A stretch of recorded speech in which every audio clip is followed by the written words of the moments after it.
Hello all! చాలా సింపుల్‌గా, టేస్టీగా సుకిలి ఎలా చేసుకోవాలో చూసుకుందామా?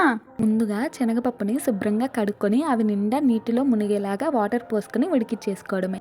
ఇవి కొంచెం చల్లారిన తర్వాత మిక్సీలో అయినా, రోకల్లో అయినా ఈ విధంగా ముందుగా యాలక్కాయ వేసేసుకొని మెత్తగా దంచేసుకొని తర్వాత ఉడకబెట్టిన శనగపప్పుని ఈ విధంగా మెత్తగా పేస్ట్ లాగా చేసుకోవాలి. ఇవి 90% పేస్ట్‌లా అయిపోయిన తర్వాత బెల్లం వేసుకొని ఈ విధంగా మళ్ళీ ఒకసారి బాగా దంచుకుంటూ మెత్తగా మిక్సీలాగా పట్టేసుకోవాలన్నమాట. కన్సిస్టెన్సీ అనేది ఈ విధంగా వచ్చిన తర్వాత పక్కకు తీసేయాలి. ఇప్పుడు ఒక కప్పు బియ్యపు పిండి తీసుకొని కొద్దిగా వంట సోడా వేసుకొని కొద్దిగా వాటర్ వేసుకుంటూ బ్యాటర్ అనేది ఈ విధంగా తయారు చేసుకోండి. ఇప్పుడు డీప్ ఫ్రైకి సరిపడే ఆయిల్ పెట్టేసుకొని మనం ముందుగా చేసుకున్న పూర్ణంని ఈ పిండిలో డిప్ చేసి డీప్ ఫ్రై చేసేసుకోవడమే. లో టు మీడియం ఫ్లేమ్లో అడ్జస్ట్ చేసుకుంటూ మంచిగా 2 సైడ్లు డీప్ ఫ్రై చేసేసుకోండి. వేసిన వెంటనే కదపొద్దు, కొంచెంసేపు ఆగి ఒక సైడ్ ఫ్రై అయిన తర్వాత 2 సైడ్లు ఫ్రై చేసుకోండి. టేస్ట్ చాలా బాగుంటుంది, ట్రై చేయండి. Thank you. సబ్స్క్రైబ్ చేయొచ్చు కదా.